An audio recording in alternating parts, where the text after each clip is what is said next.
What is up, you guys? We're here for our midweek alchemy message where we're unpacking our approach to this week's spiritual lessons and work. So from the Wild Unknown Alchemy deck, we got a couple of extra cards today. We've got the Wise Salt, followed by Separation, followed by Autumn or Fall. Sometimes I think of the fall when I see this card, like the fall of Adam and Eve from the garden as a play on autumn. And in addition, we also got the Blue Temple and calcification.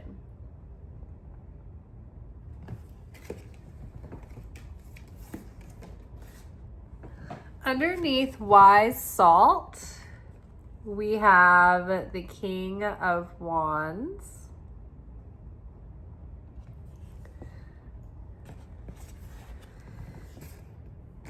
Underneath Separatio, we have King of Pentacles. I'm sorry, not King of Pentacles, Ten of Pentacles. And underneath Autumn, we have the Empress reverse. And then tying in everything, of course, these two cards over here. All right, so before I let you guys listen to the audio, a couple of things that are relevant to keep in mind. So we are in the days leading up to Passover and Easter. We're still in Lent. So this is a very contemplative time of the year, where we go deep within and we identify what is keeping us stuck, what is keeping us enslaved, and what is taking our freedom from us. What are we controlled by, right? And that starts in the head, in our thoughts, in our ego, and it bleeds out into our, material addictions as well. Emotional patterns, behavioral patterns, all of these things. So we're looking at our life and our, experiences and our tendencies, and we're trying to identify where we are controlled or kept by the pharaoh, right? So Egypt, when we read about Egypt in the Bible, it represents a place of difficulty and challenge and restriction. And when we when they're talking about the pharaoh represents the opponent, the oppressor, but also it's kind of synonymous with our ego and how our ego plays on us and how the opponent uses our ego to play on us. So we are examining all these things. And when we do the Passover Seder, it's like that night we are free from all the evil influence that keeps us bound, and we can connect with the miracle of the freedom, the promised land that lies ahead.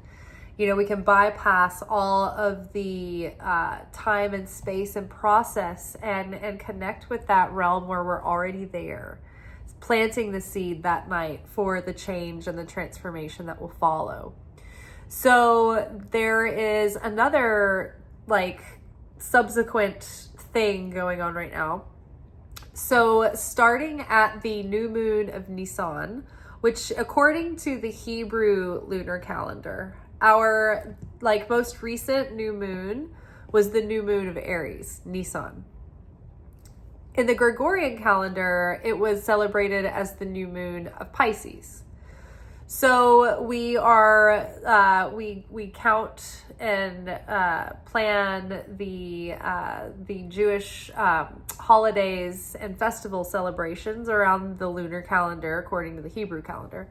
So there's this thing every year And it begins on the new moon of Aries in Aries season.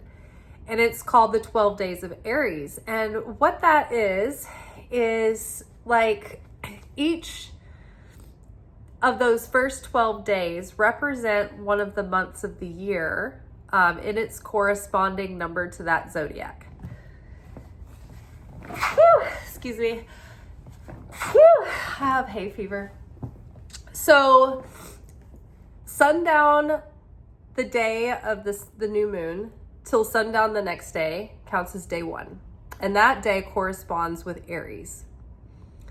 The next day, or the next 24-hour period from sundown to the next sundown, is going to represent Taurus, then Gemini, then Cancer, and so on and so forth. So today we have been in the window that corresponds with Libra. Now on these days, these 12 days of Aries, we will be challenged in ways that uniquely correspond with those signs. And if we can meet those challenges and transform those negative aspects of us, like each sign has its positive strengths and its negative aspects. So if we can transform the negative aspects of that sign within us, then we unlock the keys to the strengths and powers of that sign as well.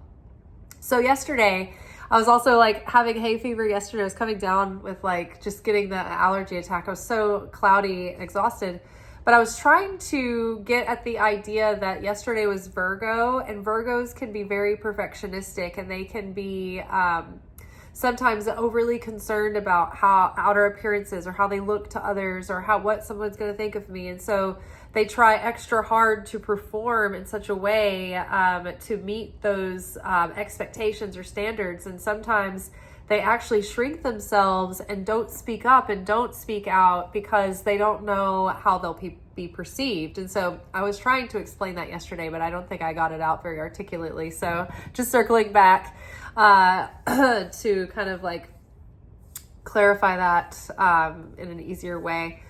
The thing with Libra is that it's very hard to be decisive. And so it's very hard to feel certainty, like the kind of certainty we talk about in Kabbalah is that it's not without doubt, but it is facing the doubt, accepting the doubt, and then transcending through the doubt. It's not denying the doubt, right?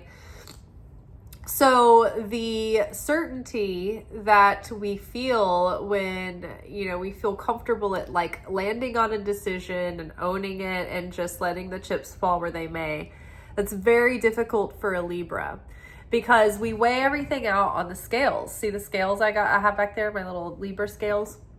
We can see the pros and cons of everything. We can see like, oh, well, I can see the good points of this. I can see the downsides. I can, kind of troubleshoot ahead. And it's like, so we can come up with a million different scenarios in our mind and think our way in circles and have a really hard time landing on a choice that we're comfortable with because, we can see all sides of it. Even like when my guests at the restaurant are like, what should I get? I'm like, first of all, I want to be like, I don't know who the fuck you are. Like, I'm not inside your head. I can't taste your food for you.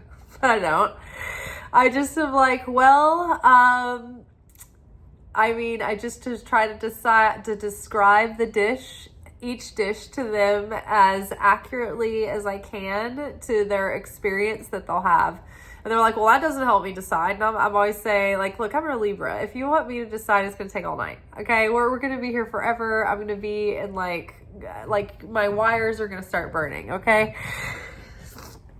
It is very hard. And so that's the challenge. One of the challenges for Libra to overcome in their lifetime is just to be able to own a decision and let the chips fall where they may and accept the fact that it may not work out, or you may have to like pivot or, recalculating, but it's like, I don't know why, but as a Libra, it's like, oh, it'd be the end of the world if I had tried something and it didn't work. We just pivoted and tried the other thing. Like, you just forget that that's an option sometimes. So being able to really choose with a peace inside and just own that choice and not worry about it and let go and feel the certainty that if it's the wrong thing, then the Creator will intervene and help you and love will cover. And if it is the right thing, then great, hopefully it'll work out.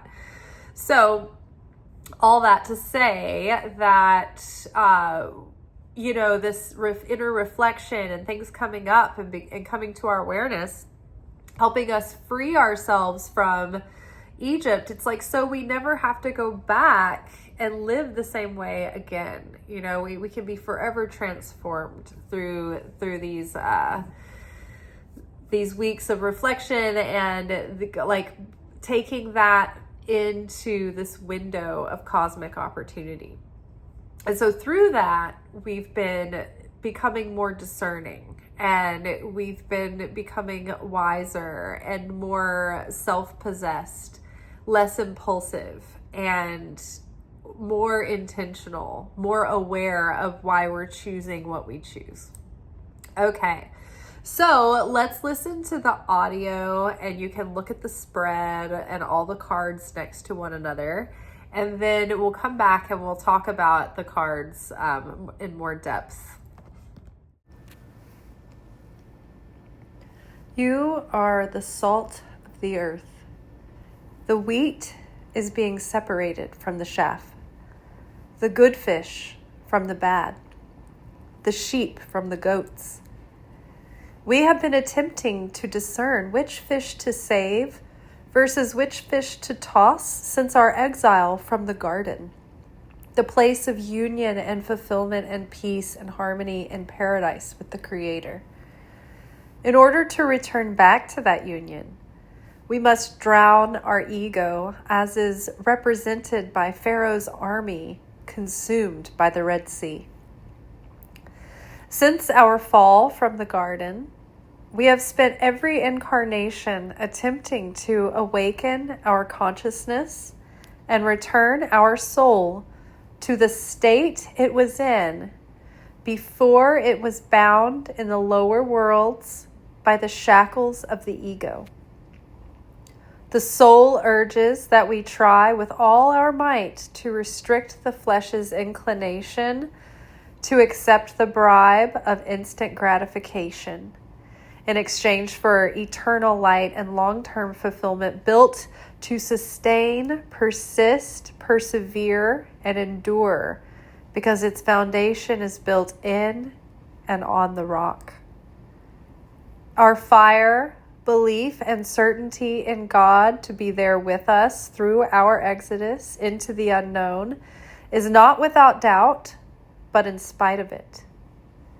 And it is not by denying our doubt, but transcending it, that we become decisive enough to draw down a miracle that can part the waters. Okay, wise salt is just as it sounds. It's the wisdom that comes through experience. It's grit. It's preservation, right? It's when, you're dealing with someone who's a bit weathered, but that weathering gives them depth and character and grit and strength. And it makes someone hardier. They can get through things. They can be at peace when there's upheaval going around because they can kind of see the bigger picture. You've gone through it before. But salt is what Jesus was saying on his Sermon of the Mount, or the Sermon on the Mount. He started by saying, "You're the salt of the world," because he wanted the Christian church to be the people who would go out and preserve, preserve eternal life, preserve goodness, preserve love and unity and beauty and peace and goodness, preserve the fruits of the Spirit. Salt it not only saves and sustains something, but it flavors something, right? So it gives food more depth. It brings out the dimensions of the flavors that are already there. So Christ consciousness is meant to bring out and enhance the layers and the depths of the soul, right? Not flatten our personality into, this like carbon copy, but bring out the fullness of the revelation of the light of our soul in the unique way that only each individual one of us can, right? Salt is healing. If you put it on a wound, it will cleanse that wound and it will help it heal. And so we are agents of healing and of giving people strength and helping people, giving them the faith and sharing with them the wisdom and the faith that we've gained through experience that will help carry them through the hard times. I mean, look at the difficulties in the world right now. It is so easy to just lose one's mind, and so it's all of these wise hearts and souls that are being there for people as vessels to connect with, to keep people level and to preserve people's hope and optimism. It's very comforting to hear elderly people going through hard times, because their wisdom is always just be happy because this moment will pass, but it might last years. And so you can't let years of your life go by and miss all that time. And they're like, this too shall pass, nothing lasts forever. So getting through and not giving up and not throwing the towel in. Now, I think it's interesting that Wise Salt has come out with the King of Wands. The King of Wands has passion and purpose and fire and desire, and the willpower and like the passion to do it and take action. But the King of Wands has become mature, and so he's contained that kind of unadulterated dynamism and tendency towards like impulsiveness and impetuousness, and has matured that, reined it in with our Wise Salt. And so we can use our energy and passion to be the change we want to see in the world, to create beauty and goodness and all the things that give us reasons to live. Like, oh my God, God bless the comedians. God bless anyone who can bring us laughter and beauty and goodness right now, right? And not leave us in a sterile gray box with nothing to laugh about, right? So the Knight of Wands, the problem with the Knight of Wands is the younger version, is that yes, there's a lot of energy there and a lot of enthusiasm, but there's not as much stick-to-itiveness. There's not as much perseverance. There's not as much focus or discipline or self-mastery. But we have that, and we have that Wise Salt, so we need to apply it. In a world where we have the clashing of the Titans' egos going on right now, and everyone else is just suffering under the sins of the fathers of the world. It's the suffering under the absolute recklessness and foolishness of the systematic patriarchy that we're living in. All of this war and just destroying the earth and destroying people and destroying goodness for the sake of a bottom line for a few people. You've got the freaking bag of crust that is at the top of our nation sending childish, generated memes and videos, bullying and taunting people that he started wars with. Just absolute tasteless, classless, dumb, fucking stupid, just darkness and ruining the whole world, hurting people in the process, tormenting people in the process, exploiting people everywhere as a result of ignorance and pride and just shallow, selfish greed and immaturity. with the ability to press the button that could end it all at his fingertips, at the whim of his mood. Slipping into dementia, completely unstable. This is what we're dealing with. And yet, the rest of the world, everyone else that has self-control and wisdom and foresight and real substance, is trying to hold it all together while we hopefully survive this moment. It's like we're holding our breath waiting for it to pass, and we don't know how long it's going to last. So we need to wise up and see the reality of what we're dealing with and make wise choices for ourselves, and keep that energy going, and keep that passion alive, and keep your intention, and keep your connection to your bigger why. Because it's all too easy for the state of the world to crush your spirit, to crush your hopes, to send you into like insanity, and then just make you want to feel like, why? What's the point? I'm just going to do reckless, impulsive things until it all blows up, right? But what if we all just keep enduring? You've self-destructed, and you're like, wow, I didn't know that was gonna end up that way. It's like all these idiots, like they're all giving their shit away for the rapture, and they think it's coming, and it's not. And people keep conning these people, like telling them, oh, the rapture is gonna be on this certain date. And then like there was a story about this woman who like paid, like she went into a restaurant and left like $1,000 tip for like the workers. I think it was one of those places where you put it in the jar and they're like making stuff at a counter, kind of thing. So she leaves $1,000 thinking she's going to get raptured, and then the rapture doesn't happen that weekend. And then she goes back and she's like trying to get her money back. And they're like, well, we've already taken the money and it's already like in our bank account. Like we spent it on gas. And she's like, y'all stole from me. And it's just like, okay, first of all, what a piece of shit. What a terrible representation of Christianity, but what an accurate representation of modern Christianity.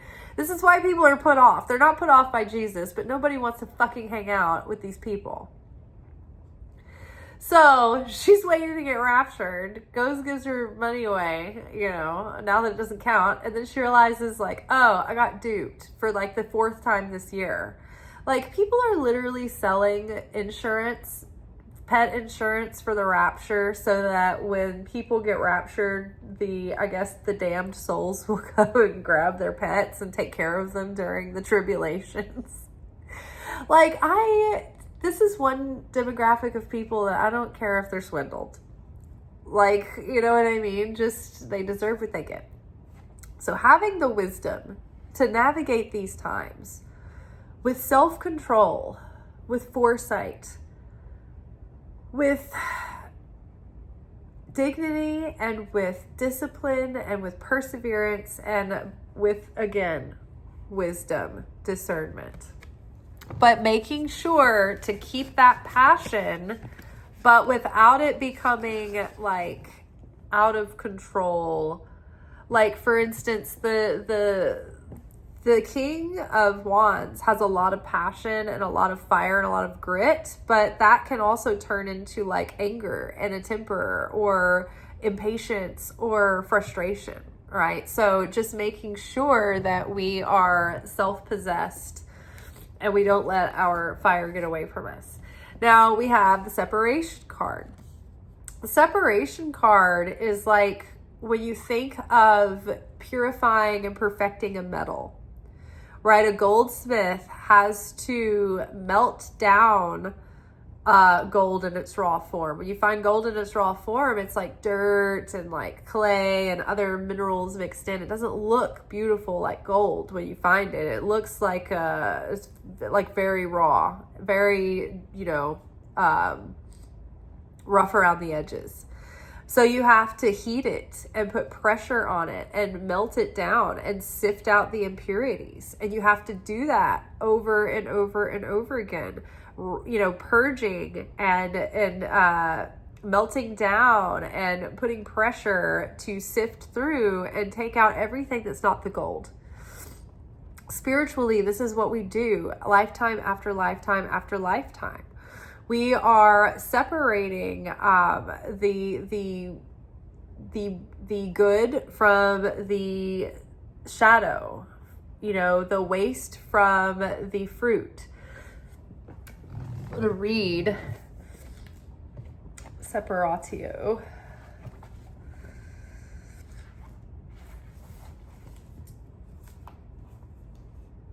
So differentiation, divide, and cut away.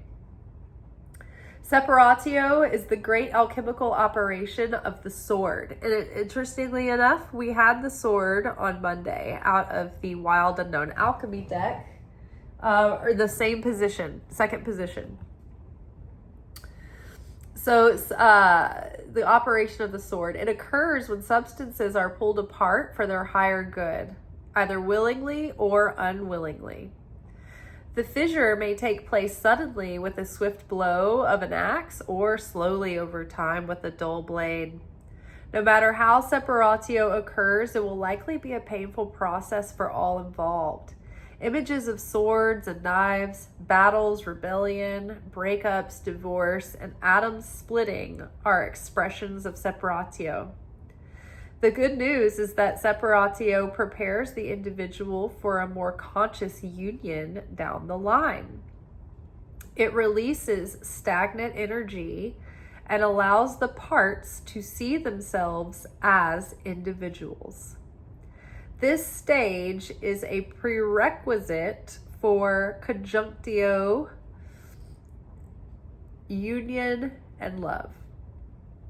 Through the pain of separation, we come to accept and love ourselves as we truly are, and in turn, we love the world.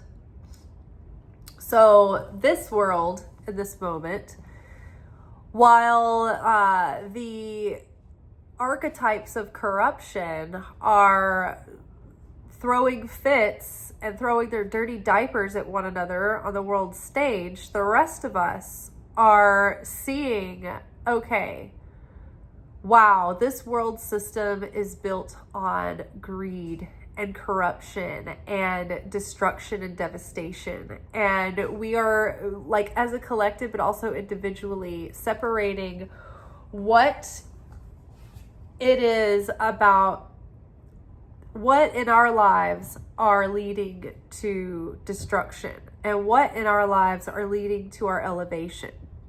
And we are cutting out that which is not elevating us, that which is not propelling us forward, that which is not uplifting to our soul, that which is not helping the world and the earth, right? We're seeing the evil and the sickness, and we're saying, no, we're not doing this anymore. We're not propping up this nightmare and playing along. We're not making it all comfortable for you all to just ride it out in, your Bentleys while you burn the world to the ground, and we all, do all the work to keep you in comfort. No, we're not doing that. The way that this paradigm is built, the way that the systems are set up to benefit the few, we're done with it.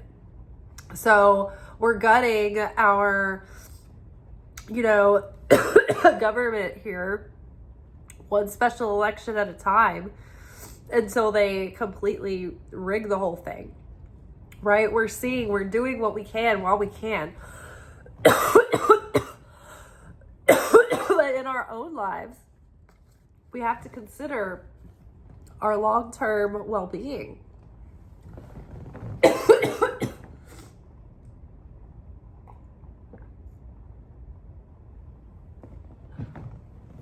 The Ten of Pentacles thinks about long-term investments, family, legacy, what we're building for the future, but what we're also leaving behind for posterity.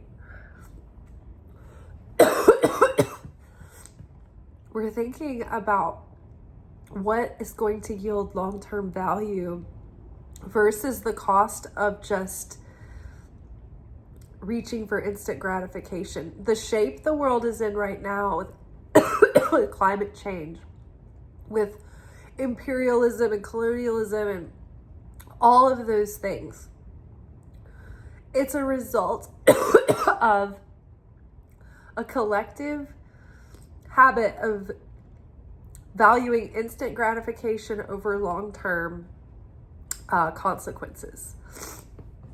Excuse me. Nose is running. Like, the men in charge who have been plotting and scheming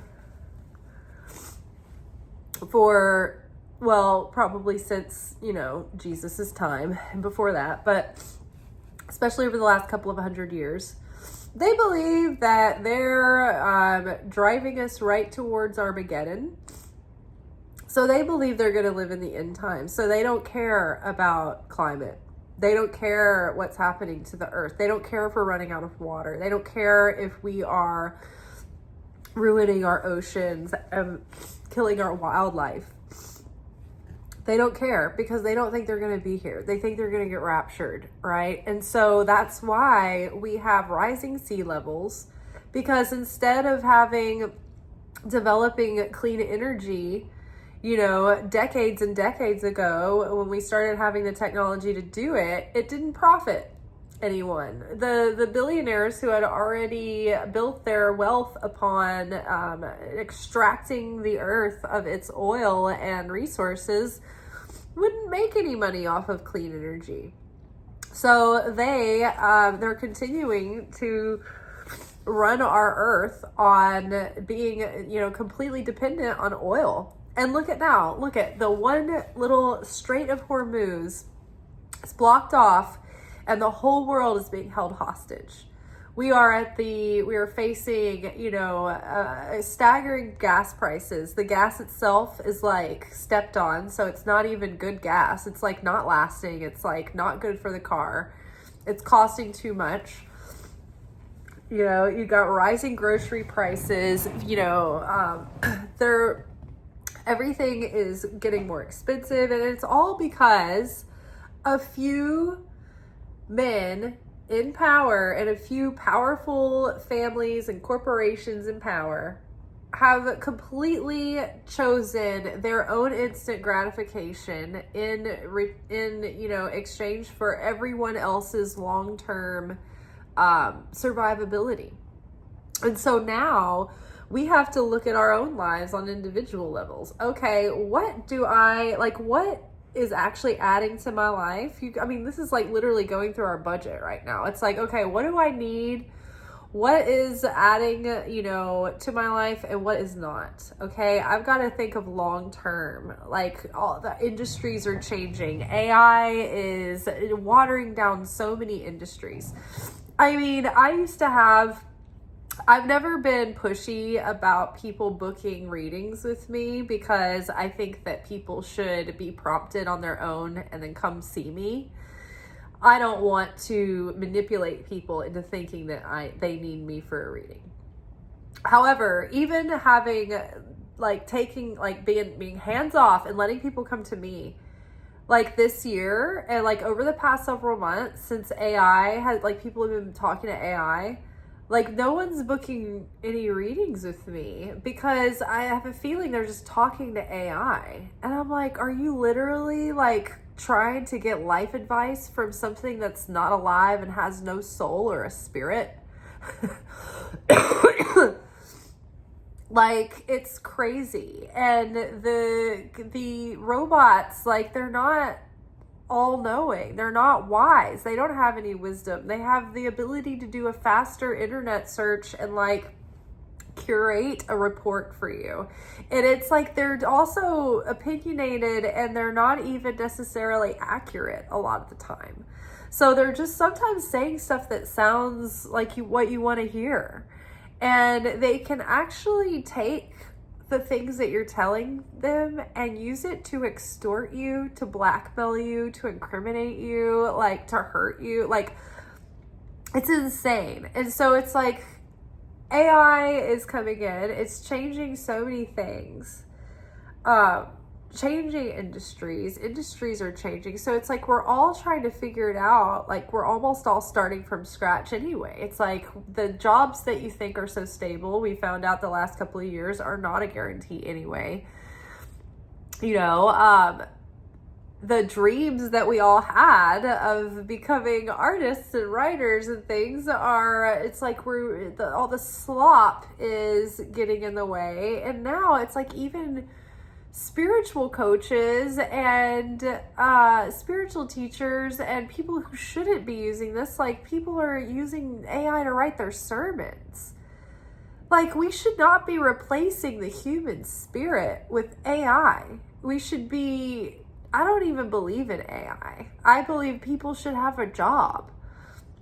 You know, I mean, I get infuriated, like, because you call and you just want to pay your bill over the phone and AI can't even understand your phone number when you tell it to it. And then it's like, okay, well, then I'll use the keypad. And it's like, I'm not recognizing this. And I'm like, I am going to throw furniture through my window. You know, like, I'm insane. Like, this is fucked up. So again, it's like we have to evaluate our lives and, like, you know, what mindsets are not serving us? What things do we value that are not really leading to long-term fulfillment or that won't pay off in the long run? How are we able to cut things out that will be able to free up more time, energy, and resources towards things that will be better investments for our long-term well-being? All right, what's good for us in the long run? And I mean, this is part of our, like, you know, things in our attitude and our outlook and our beliefs too. It's like, you know, making decisions based in fear and lack and doubt and scarcity. Sometimes it's like, it's very satisfying because you feel like you've got a little bit of control and you've solved a problem or you fixed something or you put a Band-Aid on something. But really, you know, we should take our time and wait for divine guidance, divine inspiration. All right, and then we have the autumn card. And so in the audio, I went on the Garden of Eden comparison here, but I'm just going to go straight with what the cards were saying for the other layer I want to explain. So the fall is the time of harvest. It's like fruit ready for the picking. It's the culmination of our efforts and a time to celebrate and share and, you know, have joyous bounty, right?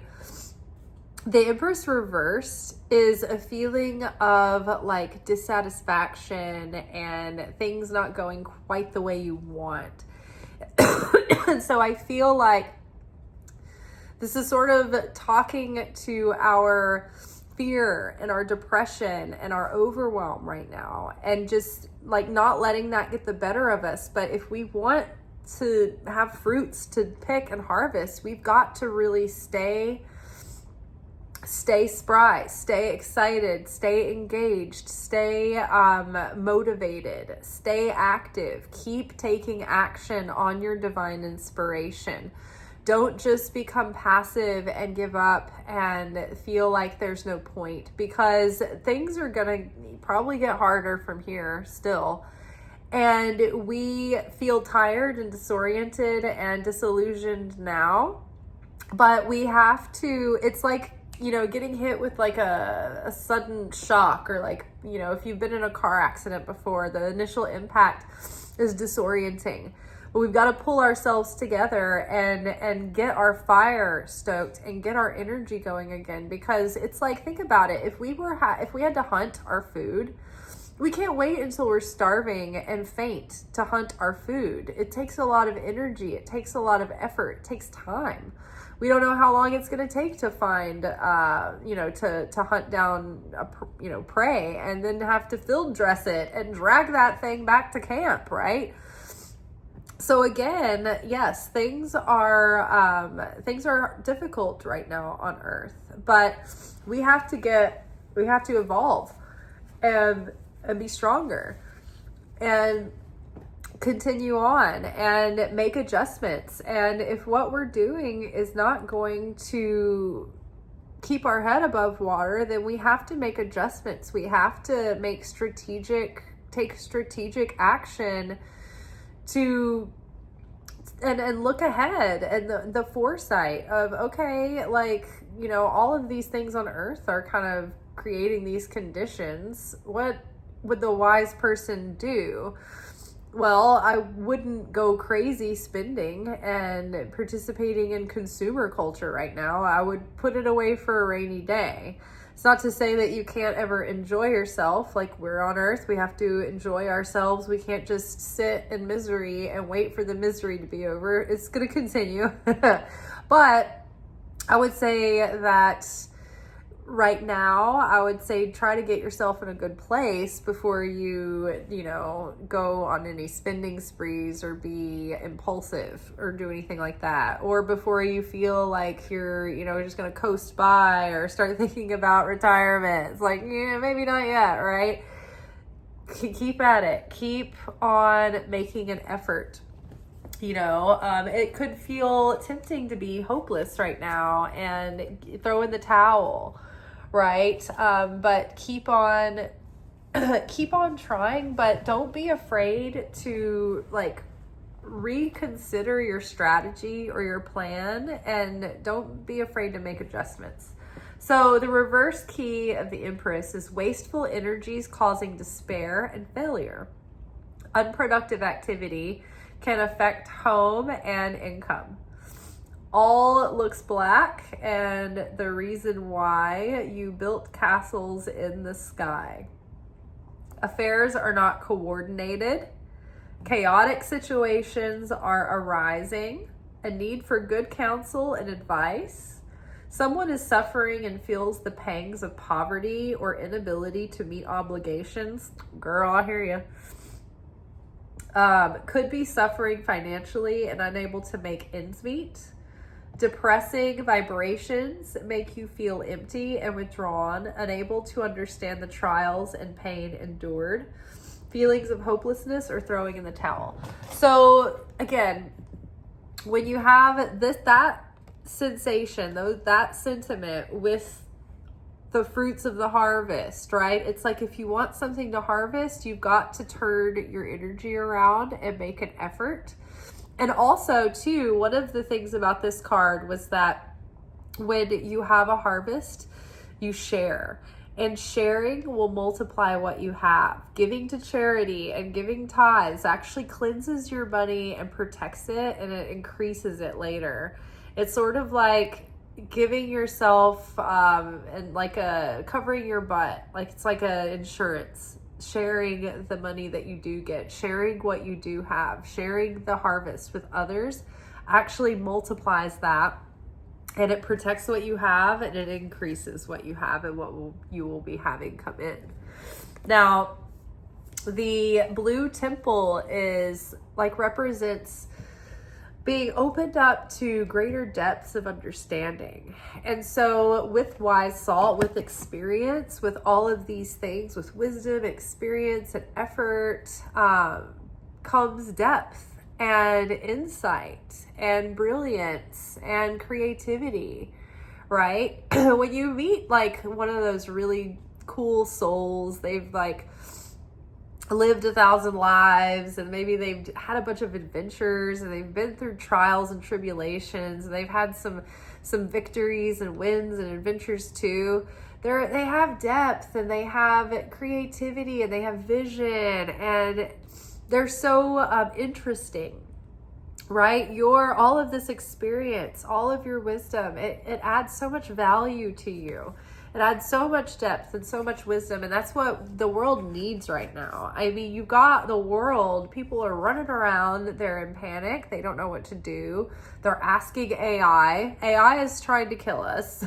AI wants to exterminate us. They're like, AI, what's best for us? And AI is like, just keep steering them over the edge, don't worry. Right? We need people of depth. We need people of higher understanding who have been through the lows, and they have gained while they have been there. Calcification is when the heat, remember we were talking about purifying the metal? Well, calcification is when the heat gets hot enough to actually start the process of transformation. It's that heat and pressure that actually start the melting that yields depth, beauty, clarity, dimension, richness, right? So yes, these are difficult times, but as my friend Rachel said at work recently, we were trying to get this quote right. She said, what do they say? Like good times make soft men and bad times make great men, or something like that.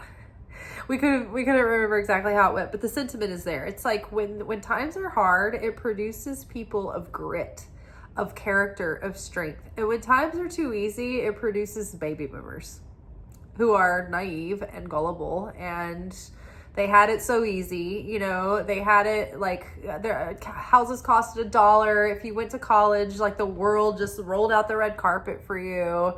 You could have a Cadillac and a house paid off for $10. It's just like they had such an easy silver platter way of life. And then they felt like, what's wrong with everybody else that they can't do better for themselves? Meanwhile, they get to invest their money while their investment still did something. They all have money. They're all living in comfort, and they all drove us into freaking a world that is like running out of resources and is like overpiled with garbage because they never wanted to solve any, real issues. But the good news is that younger generations coming in to the running of the world and new people coming into the government that aren't professional politicians are just people who are also trying to survive. And they have empathy and compassion, and they realize that none of us are going to be well off until we're all well off. And so they want to affect change. They want to make a difference. They want to use their brilliance for creative solutions and inventions that are going to help the earth, not make more money for them and leave everybody else to live in the mess of it, right? So I am hopeful. It's just that we are living in a time of late stage capitalism where the systems and paradigms as we know it are crumbling to the ground. The ruling class is, scrambling to keep control. And so they're on a path of destruction and fit throwing. And a worldwide revolution is happening, a spring of human liberation and union. I think that people more than ever are seeing past the national boundaries and borders, and they're seeing all of us as no different from any of the other of us. And when you see countries that are going through famine and genocide and oppression, it's like it really is true that none of us are free until we're all free, because there is one group of global conspirators that are behind all of the suffering, and they're causing everyone to suffer, and everyone can see that now. They've been exposing themselves over the last 2 years. It's been very uncomfortable, but there's no denying it. People are seeing with the wool rolled back, and they are disillusioned, and we're waking up, and so now it's about deconstruction, right? The temple will be torn down, but we will rebuild it. And it starts on the inside. It starts in each one of us as individuals. All right, that is all for tonight. Sorry, my nose started squirting out snot everywhere, and it was like a horror movie earlier. At least it was clear. All right, you guys, we will be back together tomorrow for our weekly romance oracle message. Wish me luck. I'm hopefully going to do my taxes tomorrow. All right.